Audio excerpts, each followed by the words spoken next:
یہ سن تھا 1916 کا۔ پہلی جنگ عظیم کو شروع ہوئے 2 سال ہو چکے تھے۔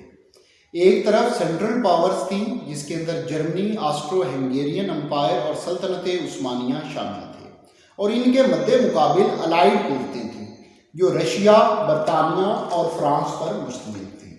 یورپ کا مرد ضعیف کہلانے والی سلطنت عثمانیہ پوری آب و تاب کے ساتھ برطانیہ اور فرانس کا مقابلہ کر رہی تھی۔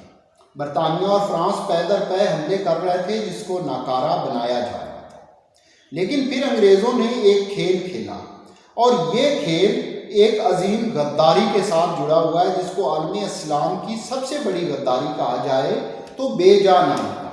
اور اس کھیل کے، اس غداری کے نتیجے میں صرف 1.5 سال کے عرصے میں نہ صرف سلطنت عثمانیہ نے ہتھیار ڈال دیے بلکہ اس کے اوپر برطانیہ کا قبضہ ہو گیا۔ پاکستان ساگا کی ویڈیوز میں خوش آمدید۔ ناظرین، 1914 کے اندر سربیا اور آسٹرو ہنگیرین امپائر کی لڑائی سے شروع ہونے والی جنگ دیکھتے ہی دیکھتے پوری دنیا میں پھیل گئی، اور دنیا کے تقریباً تمام ممالک ایک دوسرے کے ساتھ لڑنا شروع ہو گئے۔ یوں ایک یہ چھوٹی سی جنگ عظیم اول کے اندر تبدیل ہو گئی۔ سلطنت عثمانیہ اگرچہ اس وقت تک عروج ڈھل چکا تھا، لیکن یہ پھر بھی ایک اچھی بھلی پاور تھی، اور اس نے جرمنی کی طرف سے اس جنگ کے اندر حصہ لیا۔ جب سلطنت عثمانیہ اس جنگ کے اندر کودی تو سب سے زیادہ خطرہ برطانیہ کے لیے پیدا ہو گیا، کیونکہ ان کا اپنی کالونی ہندوستان کے ساتھ جو لنک نہر سویز تھی وہ سلطنت عثمانیہ کی سرحد کے اوپر واقع تھی، اور اگر اس کے اوپر سلطنت عثمانیہ قبضہ کر لیتی تو برطانیہ کو لینے کے دینے پڑ سکتے تھے۔ اسی لیے برطانیہ کا جرمنی کی نسبت زیادہ فوکس سلطنت عثمانیہ کے اوپر تھا، اور اس کے لیے انہوں نے پے در پے حملے کیے، فرانس کے ساتھ مل کر حملے کیے، لیکن سلطنت عثمانیہ نے اس کا منہ توڑ جواب دیا، جس کے بعد برطانیہ نے اپنا پرانا کھیل شروع کیا، ڈیوائڈ اینڈ رول، یعنی تقسیم کرو اور حکومت کرو، اپنے دشمن کے درمیان نفاق ڈال دو اور پھر اس کو ایک ایک کر کے شکست کرو۔ اس کے لیے ڈیوٹی لگائی گئی سر ٹی ای لارنس کی، جس کو دنیا لارنس آف عربیہ کے نام سے جانتی ہے۔ لارنس آف عربیہ نے پوری سلطنت عثمانیہ کا جائزہ لیا کہ کون سی ایسی شخصیت، کون سا ایسا علاقہ جو بغاوت کرے تو ترکوں کے اوپر انتہائی برے اثرات اس کے پڑ سکتے ہیں۔ آج آ کے اس کی نظریں حجاز کے اندر شریف آف مکہ کے اوپر پڑ رہی تھی۔ شریف آف مکہ کا عہدہ 300 سال سے ہاشمی خاندان کے پاس تھا۔ اگرچہ حجاز مقدس کے اوپر 300 سال سے ترکوں کا قبضہ تھا، لیکن یہ خارجی اور عسکری لحاظ سے تھا۔ اندرونی معاملات کے اندر شریف آف مکہ ایک طرح کے حکمران تھے، اور نہ صرف وہ حکمران تھے بلکہ ان کے پاس کعبہ کی امامت بھی تھی۔ عالم اسلام کے اندر ان کو انتہائی عزت و وقار کی نگاہ سے دیکھا جاتا تھا۔ لارنس آف عربیہ مکہ پہنچے اپنے خفیہ مشن پر، اور کسی نہ طرح کر کے انہوں نے شریف آف مکہ کے ساتھ اپنی ملاقات کا انتظام کیا۔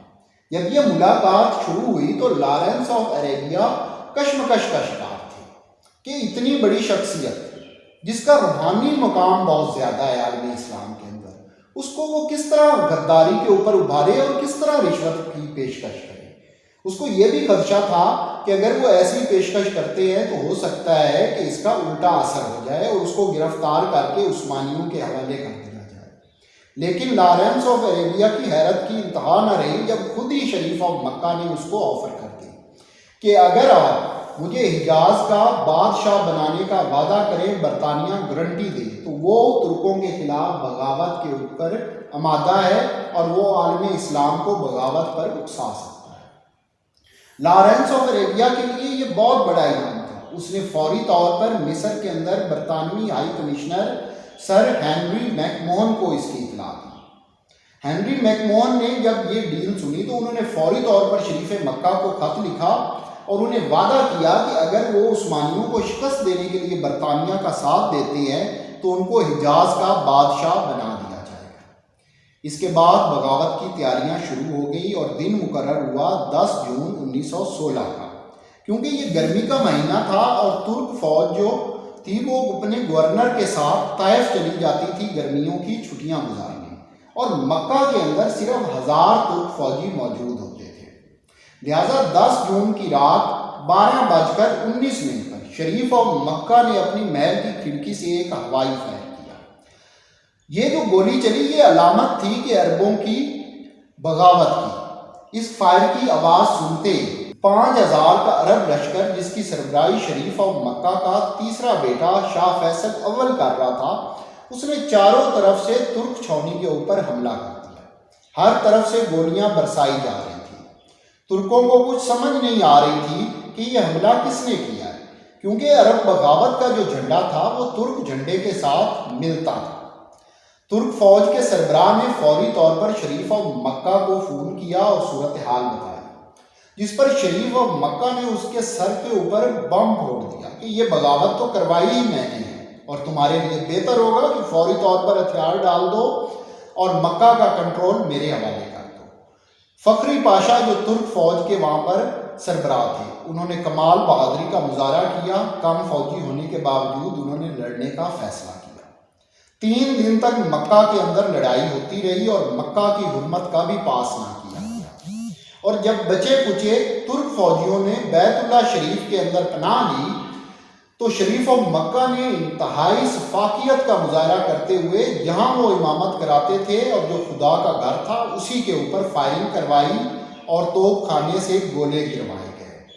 شریف آف مکہ کو کیونکہ ایک روحانی مقام حاصل تھا امام کعبہ ہونے کا، اس لیے جیسے ہی اس کی بغاوت کی اطلاع باقی عالم اسلام میں پہنچی تو ترکوں کے خلاف عراق، اردن، فلسطین اور یمن کے اندر عربوں نے بغاوت کر دی۔ اب ترکوں کے لیے انتہائی مشکل صورتحال تھی۔ ایک طرف انہیں برطانیہ اور فرانس سے لڑنا پڑ رہا تھا اور دوسری طرف انہیں اپنے مسلمان بھائیوں سے لڑنا پڑ رہا تھا، اور وہ مسلمان بھائی جو تخت و تاج کے لیے کسی بھی قسم کی حد عبور کرنے پر تیار تھے۔ شریف آف مکہ کے چھوٹے بیٹے شاہ فیصل اول جو اس فوج کی سربراہی کر رہے تھے، اس نے سب سے پہلے حجاز ریلوے کے اوپر حملے کرنے شروع کر دیے۔ حجاز ریلوے اس وقت مسلمان حاجیوں کے لیے سفر کا اہم ترین ذریعہ تھی اور ترک فوج کے لیے لاجسٹک کا تھی۔ حجاز ریلوے کے اوپر جگہ جگہ حملے کیے گئے، پٹڑیاں اکھاڑی گئیں، ریلوے اسٹیشن مسمار کر دیے گئے اور ٹرینوں کو آگ لگا دی گئی۔ حجاز ریلوے کو اتنا نقصان پہنچایا گیا کہ یہ 100 سال تک دوبارہ بحال نہیں ہو سکی۔ مدینہ منورہ کا محاصرہ کر لیا گیا اور یہ محاصرہ تقریباً 2 سال تک چلا۔ یہ اتنا سخت محاصرہ تھا کہ نہ کوئی مدینہ میں آ سکتا تھا اور نہ کوئی باہر جا سکتا تھا، اور 2 سال تک حجاج کرام روضہ رسول کی حاضری سے محروم رہے، اور آخر کار 31 اکتوبر 1918 کو عثمانیوں نے ہتھیار پھینک دیے اور سلطنت عثمانیہ کا خاتمہ ہوا۔ پورے مشرق وسطیٰ کے اوپر انگریزوں اور فرانسیسیوں نے قبضہ کر لیا۔ سلطنت عثمانیہ تو ختم ہو گئی لیکن اس کے اثرات بڑے دور رس ہوئے اور یہ اگلے 1000 سال تک محسوس ہوتے رہے گے، کیونکہ پہلی بار عرب دنیا کے اندر انگریزوں کا اثر و رسوخ بڑھا اور جو آج تک قائم ہے۔ دوسرا، انگریزوں نے فلسطین کے اوپر قبضہ کر کے یہاں اسرائیل کی ریاست کا اعلان کر دیا، جو آج بھی عالم اسلام کے لیے بالخصوص اور باقی دنیا کے مسلمانوں کے لیے بالعموم ایک بہت بڑا ناسور بن چکا ہے اور مسلسل ناک میں جس نے دم کر رکھا ہے۔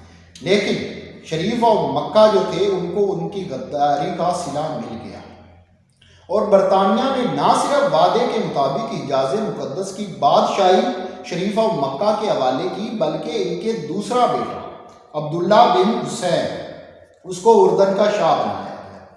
اس کا تیسرا بیٹا شاہ فیصل جس نے بغاوت کی سربراہی کی تھی اس کو عراق کا بادشاہ بنا دیا گیا۔ لیکن شریف آف مکہ اگرچہ بادشاہ تو بن گیا لیکن قدرت نے اس کو کبھی معاف نہیں کیا، اور صرف 3 سال کے عرصے میں شاہ عبدالعزیز کی قیادت میں سعودیوں نے حجاز کی ریاست کے اوپر قبضہ کر لیا اور شریف آف مکہ کو یہاں سے بھاگنا پڑا۔ اس نے اردن کے اندر عقابہ کے شہر کے اندر پناہ لی، جہاں اس کے اپنے بیٹے کی حکومت تھی، لیکن سعودیوں کے کہنے پر برطانیہ نے اسے وہاں سے بھی نکال دیا اور قبرص کے اندر قید کر دیا۔ وہ 1923 تک قبرص کے اندر قید رہا اور آخر کار اس کو بیماری کی وجہ سے رہائی ملی، اور رہا ہونے کے ٹھیک 10 دن بعد 4 جون 1931 کو وہ عمان کے اندر انتقال کر گیا۔